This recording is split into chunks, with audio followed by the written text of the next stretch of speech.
Assalamualaikum warahmatullahi wabarakatuh. Alhamdulillahi rabbil alamin. Kasyafa dunya liyatajannabahal muwafaqun. Wa hazar minal gururi haqqara wa qadaruha wal juraha wa ibadus salihun. Asyhadu an la ilaha illallah wahdahu la syarikalah wa asyhadu anna Muhammadan abduhu wa rasuluhu sallallahu alaihi wasallam la nabiyya ba'd. Bapak dan Ibu kaum muslimin dan muslimat jamaah tarawih yang hadir yang dirahmati Allah. Pada malam ini izinkan saya menyampaikan berkaitan dengan mentransformasikan nilai-nilai takwa dalam kehidupan nyata. Bapak dan ibu-ibu rahimakumullah, bahagian yang terpenting dari tujuan berpuasa itu adalah dalam rangka untuk memposisikan diri kita menjadi orang-orang yang bertakwa, sebagaimana yang diungkapkan dalam firman Allah Quran surat Al-Baqarah 183 yang sudah sangat populer di kalangan kita. Ya ayyuhallazina amanu kutiba alaikumusiyam kama kutiba alal ladzina min qablikum la'allakum tattaqun.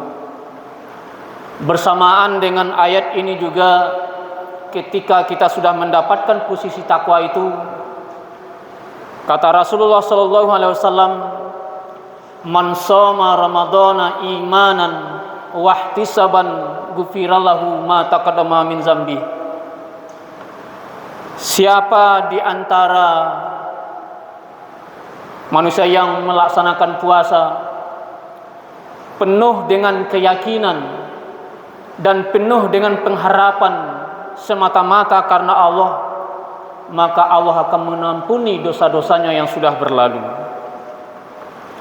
Dalam kaitannya dengan itu, jamaah tarawih yang dirahmati Allah, Muhammad Ali Saiz dalam kitab tafsirnya Ayat Ahkam, ketika menjelaskan berkaitan dengan tujuan puasa ini, mengungkapkan bahwa takwa itu pada intinya adalah dalam rangka untuk kehati-hatian. Ketika beliau ini menjelaskan tentang takwa ini, Ali Saiz menganalogikannya dengan seekor unta yang lagi sedang berjalan di tengah padang pasir, di bawah terik panasnya matahari. Pada saat itu unta ini sangat berhati-hati untuk berjalan, oleh karena ada kekhawatiran kakinya akan terpeleset sehingga bisa mencederai. Dalam hal itu jamaah, yang ingin dikatakan sungguhnya oleh Muhammad Ali Saiz adalah bahwa karakteristik dari orang yang bertakwa itu adalah kehati-hatiannya dalam kehidupan. Kehati-hatian itu dibagi kepada 3. Yang pertama, kata Muhammad Ali Saiz, kehati-hatian itu berkaitan dengan muamalah, hubungan antara kita, hubungan sosial. Ini yang pertama yang ditekankan oleh Muhammad Ali Saiz. Salah satu di antara karakteristiknya dari orang yang bertakwa itu, hati-hati dalam menjalankan muamalah.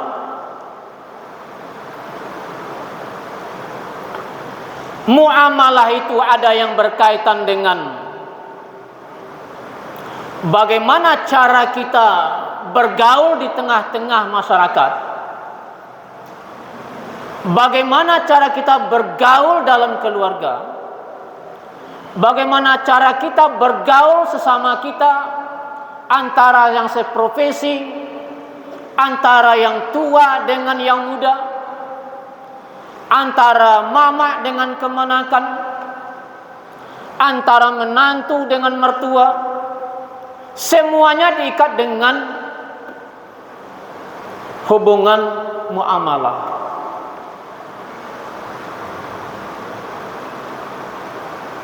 Dalam kaitannya dengan itu,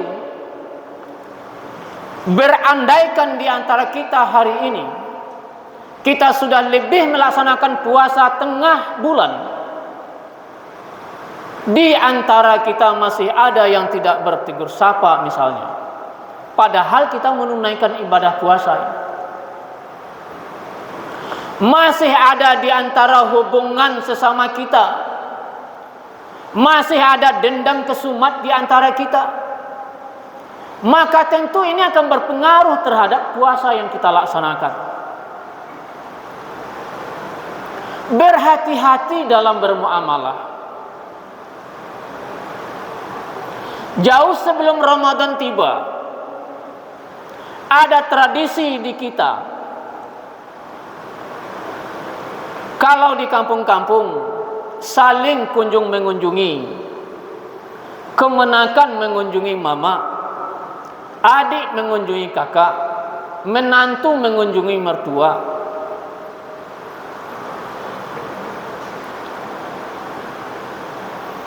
Semuanya itu menunjukkan melebur semua yang menjadi sekat-sekatan dalam hubungan sosial kita. Seiring dengan perkembangan zaman, sekarang sudah diiringi dengan berbagai macam media. Media itu hampir semua kita menggunakannya. Apakah itu melalui media sosial seperti Twitter misalnya, seperti Facebook misalnya, WA, Instagram, dan sejenisnya itu. Jelang Ramadan kita semuanya mengirim dan mengucapkan selamat menunaikan ibadah puasa. Seiring dengan itu juga disejalankan dengan mengucapkan mohon maaf lahir dan batin. Itu apa artinya Bapak dan Ibu? Bahwa semua sekat-sekatan yang terkait dengan hubungan sosial kita dengan sesama yang lain, maka semuanya mesti kita liburkan. Inilah yang seiring dengan pernyataan yang diungkapkan oleh Muhammad Ali Sais, bahwa semua orang-orang yang bertakwa itu sungguhnya hubungannya antara sesama dia itu memiliki kelekatan dan kedekatan. Tidak ada lagi di antara hubungan antara sesama kita yang menjadi persoalan. Yang kedua, kata Muhammad Ali Sais dalam kitab tafsir ayat ahkamnya mengungkapkan, hati-hati di dalam melakukan transaksi. Apakah itu namanya transaksi jual beli, transaksi sewa menyewa, transaksi kerjasama, dan seterusnya. Supaya menghindari di antaranya gharar, ada unsur-unsur penipuan ketika kita melakukan transaksi jual beli misalnya. Mana timbangannya, mana ukurannya, yang mestinya 1 kilo itu tidak sampai 9 on misalnya. Mana yang 1 meter yang ukurannya itu lalu kemudian kita jual kurang dari 1 meter, sehingga ada hak orang lain yang terambil oleh kita. Gharar, menghindari sifat dan tindakan yang mengandung unsur penipuan dan merugikan pihak lain. Yang kedua, menghindari zulm. Zulm itu penganiayaan terhadap orang lain. Penganiayaan terhadap orang lain itu bisa jadi oleh karena kita memiliki kewenangan. Kita ada yang dituakan selangkah di tengah-tengah masyarakat. Ada kita diantaranya yang ditugasi menjadi pejabat negara. Ada diantaranya kita yang diamanahi sebagai tokoh masyarakat. Jangan-jangan ada diantaranya tindakan-tindakan kita yang akan merugikan orang lain, terutama saudara-saudara kita yang berada di bawah pengayoman kita.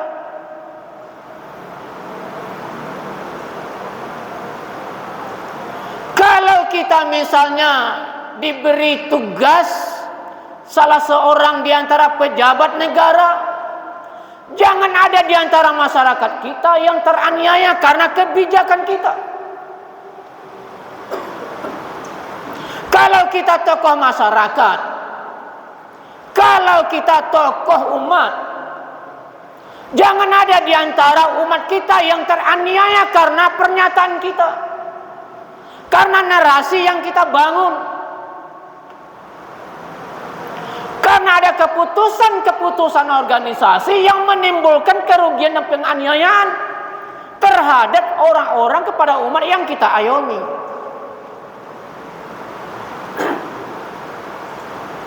Hindari unsur-unsur yang bisa menimbulkan kerugian dan penganiayaan terhadap saudara-saudara kita. Yang ketiga, kata Muhammad Ali Sais, hindari dari tindakan dan memanfaatkan barang-barang yang tidak suci, baik dalam bentuk kotoran bendanya maupun dalam bentuk zatnya. Dari sisi zatnya misalnya,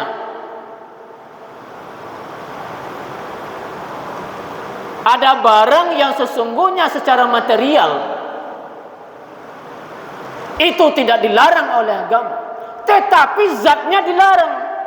Lalu kemudian itu diserahkan, kita berikan kepada saudara-saudara kita, sehingga saudara-saudara kita menjadi teraniaya, menimbulkan mudarat bagi saudara-saudara kita. Misalnya,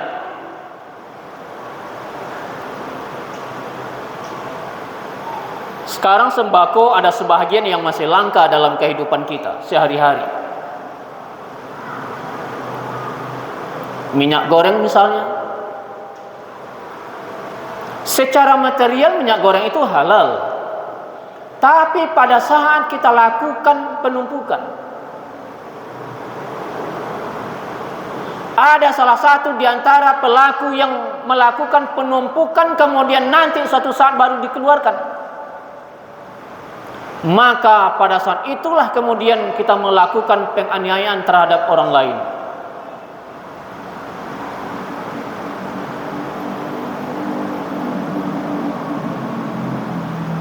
Gula lagi misalnya, yang sebahagian sekarang sudah juga menjadi langka.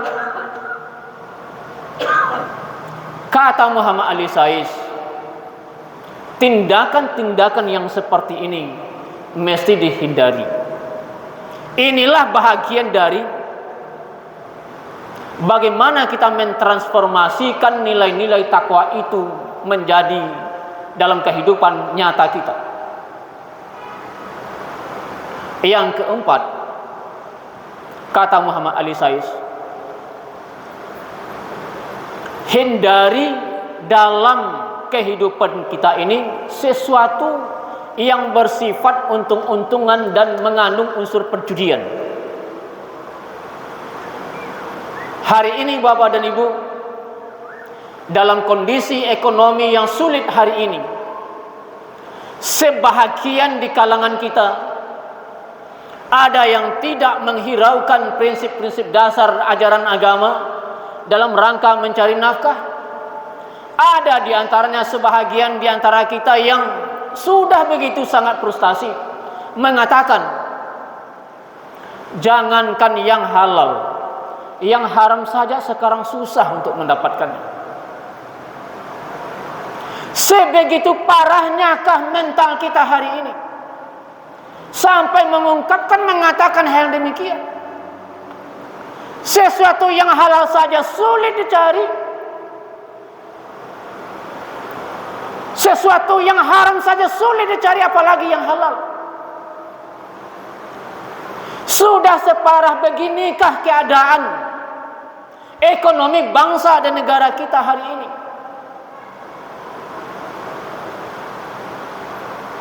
Segala macam cara dihalalkan untuk mendapatkan nafkah itu. Inilah yang diingatkan Bapak dan Ibu oleh Allah Subhanahu wa taala, bahwa tujuan berpuasa itu adalah dalam rangka untuk takwa itu. Takwa itu dalam rangka membangun kehati-hatian dalam kehidupan kita. Ini bahagian yang kedua. Berhati-hati dalam bermuamalah. Apabila ini bisa kita hindari, apabila ini bisa kita lakukan, maka tentu saja apa yang diungkapkan oleh Rasulullah SAW, bahwa Allah akan mengampuni dosa-dosa kita yang berlalu, tentu akan mendekati hal yang seperti ini. Tapi berandaikan tidak, tentu ini akan semakin menjauh dari kita semua. Yang kedua, kata Muhammad Ali Sais, orang-orang yang bertakwa itu berhati-hati dalam beribadah. Bapak dan ibu-ibu jamaah tarawih yang dirahmati Allah, beribadah itu bagaimana cara kita mendekatkan diri kepada Allah, bertakarub kepada Allah. Tapi kadang kita keluar dari ketentuan-ketentuan yang sudah digariskan, dituntunkan oleh nas. Kita kadang terbawa arus oleh nafsu kita. Padahal ibadah itu sudah ada ketentuannya. Oleh karena itu di kalangan ulama fikih ada mengungkapkan, ada membangun sebuah kaidah, al-aslu fil ibadah at-tauqif wal ittiba. Kemudian al-aslu fil ibadah at-tahrim. Pada dasarnya ibadah itu hukum asalnya adalah haram untuk dilaksanakan. Tidak boleh. Ibadah apapun saja, kalau tidak ada ketentuan nasnya, maka itu ditolak, diharamkan oleh Allah. Oleh karena itu kita harus hati-hati dalam beribadah. Apakah ibadah yang kita laksanakan ini sesuai tidak dengan ketentuan nas? Jika ini tidak sesuai dengan ketentuan nas, maka ini kita hindari. Oleh karena semuanya sudah ditentukan. Apakah dari sisi waktunya, dari sisi tata caranya, dari sisi kaifiyatnya, dari sisi bagaimana apa bacaannya yang kita baca, semuanya sudah dijelaskan oleh nas. Kita hanya tinggal melaksanakan at-tauqif. Berandaikan kita keluar dari ketentuan nas ini, maka sekali lagi jamaah tarawih yang dirahmati Allah, maka ibadah yang kita laksanakan itu ditolak oleh Allah.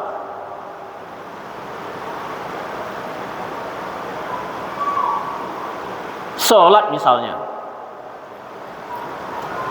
Ketika sujud sudah ditentukan apa yang kita baca, tidak bisa sembarangan yang kita baca.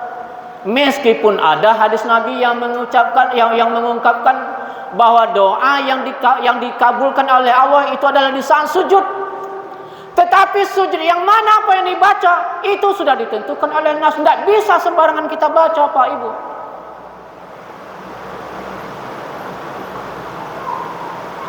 Waktu ruku apa yang kita baca sudah dijelaskan oleh nas.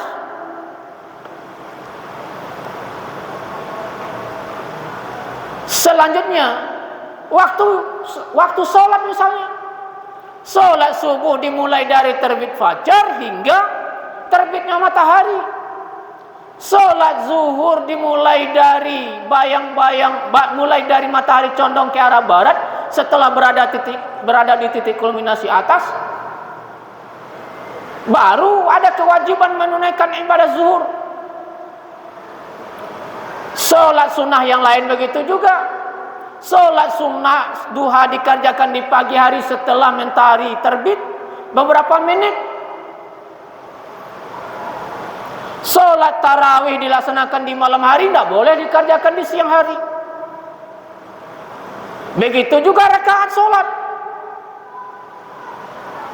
Sholat subuh sudah diatur ketentuannya hanya 2 rakaat, tidak boleh kita laksanakan 3 rakaat. Semuanya sudah ditentukan oleh nas. Jadi kata Muhammad Ali Sayas, Bapak dan Ibu,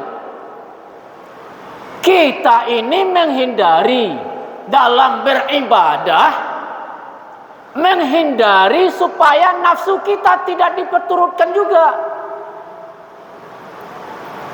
Silakanlah beribadah mahdoh, tapi jangan lupa untuk merujuk, melihat apakah ini ketentuannya yang kita laksanakan ini sesuai tidak dengan nas. Kita mencermati, kita melihat Bapak dan Ibu, di bulan Ramadan ini memang semua aktivitas yang kita lakukan ini semuanya bernilai ibadah di sisi Allah. Tidak ada yang terlepas dari sisi ibadah kepada Allah. Tapi kadang ada sebahagian di kalangan kita yang lepas kontrol dalam beribadah. Kadang sholat duha karena mengejar pahala 27 kali lipat, sholat duhanya dikerjakan secara berjamaah, padahal ketentuannya sholatnya sendirian.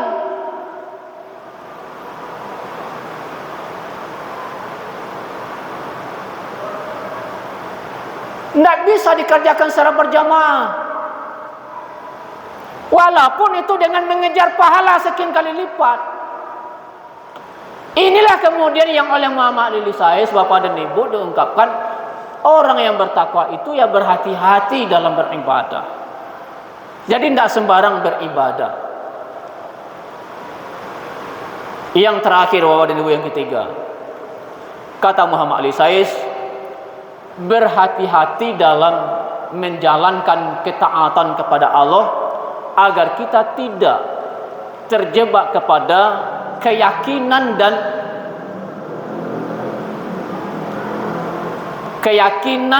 yang tidak sejalan dengan nilai-nilai tauhid yang diajarkan oleh Al-Quran dan Sunnah. Betapa banyak di antara saudara-saudara kita hari ini yang dalam pandang akal, penalaran dan pemikirannya justru malah mengikuti perintah Allah, tapi justru malah berlawanan, bertentangan dengan keinginan Allah sebagaimana yang diwahyukan dalam Al-Quran. Betapa hari ini kita melihat dan kita mencermati ada sebahagian di kalangan di antara saudara-saudara kita hari ini yang terjebak kepada kegiatan-kegiatan yang jauh dari akidah Islam. Mereka masuk ke kelompok-kelompok, ke firqah-firqah yang eksklusif. Mereka masuk kepada kelompok-kelompok yang oleh MUI sudah dijelaskan termasuk ajaran yang dilarang, sesat dan menyesatkan. Oleh karena itu Bapak dan Ibu, kata Muhammad Ali Sais, kita semua mesti menghindari dari hati-hati dalam menjalankan ketaatan kepada Allah agar tidak terjebak kepada kegiatan-kegiatan dan keyakinan-keyakinan yang menimbulkan kesyirikan kepada Allah, yang pada ujung-ujungnya kita terjauh dari rahmat dan keberkahan Allah.